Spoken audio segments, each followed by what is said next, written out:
जय माता दी। आज हम आपको अपना जो ये इतना बड़ा बॉक्स है जो कि हमारे घर के ही कबाड़ से निकला हुआ है, मशीन का कैप है, आप देखिए। और हमारी मशीन ख़राब हो गई थी तो ये कैप बचा था, तो अब मैं इसी में प्लांट ढेर सारे ग्रो कर लेती हूँ। पिछली बार भी मैंने इसमें ढेर सारी अपनी हल्दी ग्रो की थी और इस बार भी मैं इसमें ढेर सारी हल्दी ग्रो करने वाली हूँ। और आप देखिए कि इसकी हाइट काफ़ी है और इसकी गहराई करीब 12 इंच है और 12 इंच गहरे पॉट में आप आसानी से हल्दी ग्रो कर सकते हैं।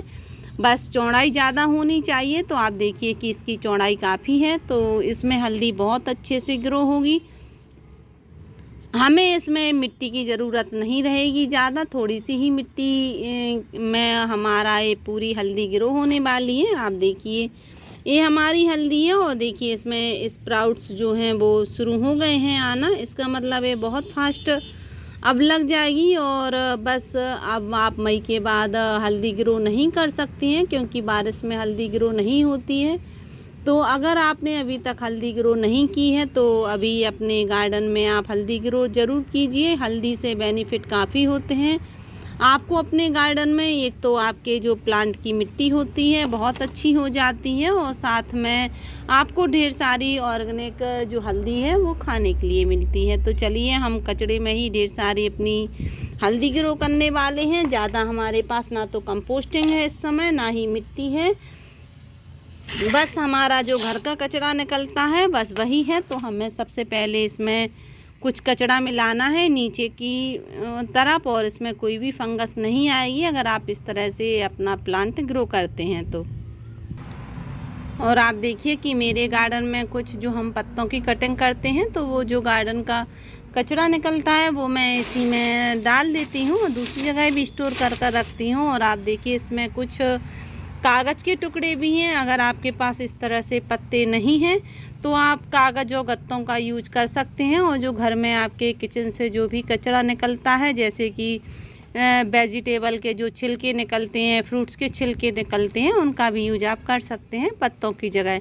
पर आपको कागज़ और गत्तों का यूज ज़रूर करना है जिस वजह से कि आपकी मिट्टी में कीड़े नहीं होंगे और आपकी मिट्टी बहुत ज़्यादा फर्टाइल हो जाएगी। और आप देखिए कि मैंने भी कुछ गत्ते के टुकड़े इस तरह से छोटे छोटे पीसेस में काट लिए हैं और हमें इसी तरीके से इनको भरना है क्योंकि हमारी मिट्टी को सब कुछ चाहिए पड़ता है। जिस तरह से हमें भी फ्रूट्स चाहिए पड़ते हैं, वेजिटेबल चाहिए पड़ती हैं, तो उसी तरह से हमारे प्लांट को भी सभी कुछ चाहिए पड़ता है। इसलिए हम इसमें सभी कुछ देंगे अपने प्लांट को।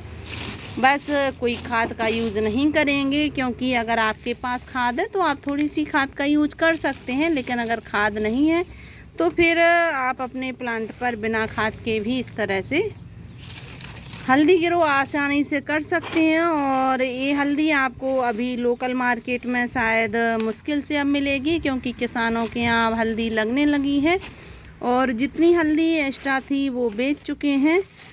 अगर आपको कहीं से मिल जाए हल्दी की आपको राइजोम तो आप मार्केट से लेके ज़रूर लगाएं।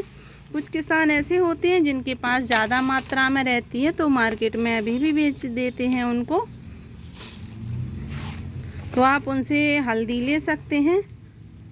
और आप देखिए इतने बड़े पॉट में हमें केवल 7-8 ही राइजोम इसके लगाने हैं हल्दी के और हमें ढेर सारी हल्दी मिल जाएगी। 100 ग्राम हल्दी से हमें करीब 2 किलो हल्दी मिलती है। तो आप 100 ग्राम हल्दी अगर लगाते हैं तो अगली साल आपको 2 किलो हल्दी आसानी से मिल जाएगी। और आप सोचेंगे कि जब हमें 8 महीने बाद हल्दी मिलनी है इतना इंतज़ार क्यों करें, तो आप इसके ऊपर कोई भी एक वेजिटेबल ग्रो कर सकते हैं। आप और हम आपको बताएंगे कि हम हल्दी के साथ एक वेजिटेबल और ग्रो कैसे करेंगे, तो ये भी हम आपको वीडियो में बताएंगे, तो बने रहिए वीडियो में। और आप ये देखिए कि हमारे घर में जो भी झाड़ू का कचरा निकलता है, गार्डन का कचरा निकलता है, सभी कुछ हमने इसमें मिला दिया है। आप भी मिला सकते हैं सॉरी। जितनी भी वैरायटी की आपके पास चीज़ें हैं जैसे कि जो रिसाइकलिंग हो सकती हैं, जैसे पॉलीथीन छोड़ के आप पॉलीथीन, पत्थर के टुकड़े, इनको छोड़कर बाकी सभी का यूज कर सकते हैं इसमें आप। और साथ में आप देखिए कि आपके घर में अगर इस तरह से चाय पत्ती जो निकलती है उसको आप अच्छे से धुल लीजिए 2-3 बार, और आप उसका यूज अगर करते हैं अपने इस प्लांट पर, इसकी मिट्टी में, तो आपकी मिट्टी बहुत ज़्यादा पावरफुल हो जाएगी। तो हो सके तो आप इसका भी यूज ज़रूर कीजिए। बिल्कुल थोड़ी सी मात्रा में करना है, ज़्यादा नहीं। और अगर ज़्यादा है आपके पास तो फिर आप जितनी है मिट्टी के, अगर मिट्टी कम है तो आप चाय पत्ती का यूज ज़्यादा अपने गार्डन में कर सकते हैं। अब हमें क्या करना है कि अब हमें इसके ऊपर मिट्टी भर देनी है, और मिट्टी आपकी सॉफ्ट होना चाहिए। और क्यों, अगर आपने इस तरह से अगर आप लीफ कंपोस्ट बनाते हैं या किचन कंपोस्ट बनाते हैं तो उसकी मिट्टी बहुत सॉफ्ट होती है, उसका यूज कर सकते हैं। अगर आपके पास लीफ कंपोस्ट या किचन कंपोस्ट नहीं है तो आप बराबर मात्रा में गोबर की खाद का यूज कर सकते हैं, क्योंकि आपकी मिट्टी सॉफ्ट होनी चाहिए। और अगर वो भी नहीं है आपके पास तो आप इसमें 20% रेत का यूज कर सकते हैं और चाय पत्ती का यूज कर सकते हैं।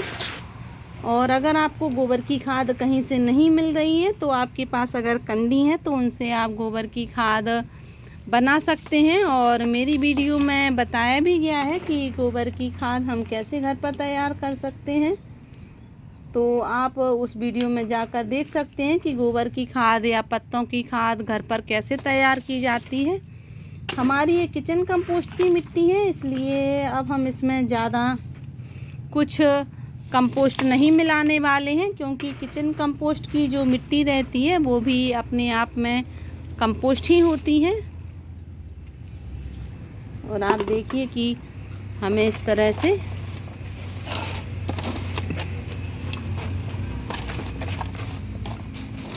हमने इसको इतना भर लिया है। बस मिट्टी सॉफ्ट होनी चाहिए। अगर आप बाहर से कहीं से मिट्टी लेके आए हैं तो आप उसे पूरे दिन की धूप दिखा लीजिए, फिर अपनी कोई भी प्लांट आप लगाइए तो आपकी मिट्टी रोग रहित हो जाएगी। अब हमें इतना खाली रखना है, और वो खाली क्यों रखना है अभी हम आपको बताने वाले हैं। अब आप क्या करेंगे कि जो आपके इस तरह से राइजोम है तो इस तरह से रखना है उनको, और इनको ज़्यादा पास नहीं रखना है, क्योंकि इनकी जो रूट्स बनेंगी, जो भी इनमें जो प्लांट इसके नए बनेंगे वो इधर साइड से फैलेंगे। तो अगर हम इनको ज़्यादा हमें हल्दी चाहिए है तो आपको इतनी दूर उनको रखना ही पड़ेगा, तभी आपको ढेर सारी हल्दी मिलेगी। और आप देखिए कि पहले हमने इस तरह से इनको रखा था, अब हमें इन्हें इस तरह से रखना है। देखिए आप छोटी हल्दी, बड़ी हल्दी कैसे भी मिल जाए, ये सभी तरह से ग्रो हो जाती है।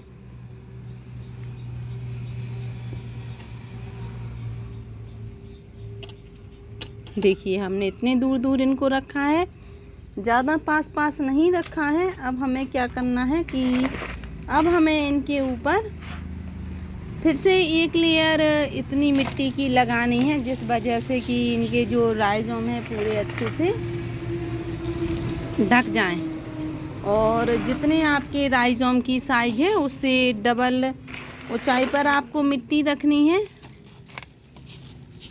और जब आपके प्लांट थोड़ी सी बड़े हो जाएं तो फिर उनके ऊपर आपको मिट्टी रखनी पड़ेगी, मिट्टी चढ़ानी पड़ेगी। तो आप थोड़ी सी कंपोस्टिंग अभी से बनाकर रख लीजिए, किचन कंपोस्ट या गोबर की खाद या लीफ कंपोस्ट, कुछ एक कंपोस्ट आप ज़रूर बनाकर रखिए। तो जब भी इसके ऊपर मिट्टी और रखनी पड़ेगी तो आपके पास कंपोस्टिंग तैयार रहेगी, क्योंकि बारिश में ना तो सूखी मिट्टी मिलती है ना ही कंपोस्टिंग मिलती है। तो आपको दोनों की तैयारी अभी करनी पड़ेगी अगर आपको हल्दी लगानी है तो। और आप देखिए मेरे पास ये लीफ कंपोस्ट है, जो मैंने लीफ कंपोस्ट अपने घर पर ही तैयार की है, और इसका टेक्सचर देखिए कितना अच्छा है। तो अगर आपके पास इस तरह से कोई भी कंपोस्टिंग है तो आप उसको ज़रूर मिलाइए, पर ऊपर की परत में मिलाइए, क्योंकि हमारा प्लांट अभी ग्रो नहीं हो रहा है। और अगर हम इसको नीचे मिला देते मिट्टी में तो क्या होता कि ये पानी के साथ बह जाता और हमारे प्लांट को नहीं मिल पाता। पर ये स्लो हमारे प्लांट को मिलेगा जब हमारा प्लांट बड़ा होगा। तो हमारा प्लांट भी काफ़ी हेल्दी रहेगा। और आप देखिए कि ये है हमारी बकरी की मेमनी की खाद। तो हमें एक जगह से बकरी की मेमनी की जो कंपोस्टिंग है वो मिल गई थी, तो इसकी पतली लेयर इसकी भी लगानी है, ज़्यादा नहीं लगानी है, करीब आधा इंच ही इसकी एक लेयर लगानी है और ये फिर भी काफ़ी पावरफुल हो जाएगी। आप देख लीजिए अच्छे से हो गई है तैयार। अब हमने आपको कहा था कि हल्दी ग्रो हो रही है और 8 महीने तक हम केवल हल्दी के लिए अपना एटअप और अपनी मेहनत लगाएंगे, तो उसके पहले हमें और कुछ भी इसके साथ मिलना चाहिए। तो आप देखिए कि नीचे हमारी हल्दी ग्रो होगी और ऊपर से हम कुछ इसमें जो धनिया के सीड हैं वो इसमें छिड़कने वाले हैं, क्योंकि धनिया जल्दी ग्रो हो जाएगा हल्दी के पहले और लंबे समय तक हमें हल्दी के साथ धनिया मिलता रहेगा। और आप इस तरह से थोड़ा मिट्टी के साथ इस धनिया को आप इस तरह से कर देंगे तो ये जल्दी से मिट्टी में मिक्स हो जाएगा। अब हमें हल्दी मिलेगी, हल्दी थोड़ी समय के बाद मिल रही है 8 महीने तक, तो इस मिट्टी से हमें कुछ फ़ायदा तो उठानी ही पड़ेगी। और साथ में हम इसके साथ लगाएंगे, ये देखिए हमारी ये लाल मिर्ची के सीड हैं, तो हम इनको भी ग्रो करेंगे। और हमने सीड ज़्यादा डाले हैं, पर इसमें हम केवल 2 प्लांट ही लेंगे और 2 प्लांट मिर्ची के हमें ढेर सारी मिर्ची इसमें से मिलेगी, धनिया मिलेगी और 8 महीने बाद हल्दी मिलेगी। और 8 महीने तक मिर्ची भी लगी रहती है, तो कंटिन्यू हमें मिर्ची भी देती रहेगी वो। और धनिया अगर हमारा निकल गया तो फिर से हम जो ऊपर से लेयर एक बार फिर से मिट्टी की लगाएंगे। जब हमारी हल्दी के राइज़ोम बड़े हो जाएंगे तो फिर से हम हल्दी के जो धनिया के सीड हैं वो छिड़क सकते हैं। अब हमें क्या करना है कि इसमें पानी ज़्यादा नहीं देना है, बस पानी इतना ही देना है कि जो इसकी ऊपर की मिट्टी जो हमने जितनी इसके ऊपर चढ़ाई है और बस वही गीली हो जाए, उससे ज़्यादा हमें इसमें पानी नहीं देना है। और देखिए आप इस तरह से आपको पर एक ध्यान रखना है कि इसको आपको छाया वाली जगह पर नहीं रखना है, इसको आपको फुल सनलाइट देना है। पूरे दिन की धूप जहां आपकी छत पर आती है वहां आपको लगाना है, क्योंकि हल्दी को तेज़ धूप बहुत ज़्यादा पसंद होती है। जितनी ज़्यादा इसे तेज़ धूप मिलेगी उसके राइज़ोम उतने ज़्यादा बढ़ेंगे, उतने ज़्यादा हेल्दी रहेंगे। तो आप जो हल्दी है वो इतनी ऐसी जगह पर ग्रो करें जहाँ की बहुत तेज़ धूप मिलती हो। आशा है कि आपको वीडियो अच्छी लगी होगी। वीडियो अगर अच्छी लगी है तो वीडियो को लाइक, शेयर एंड सब्सक्राइब ज़रूर करें। मिलते हैं अगली वीडियो में। Thank you.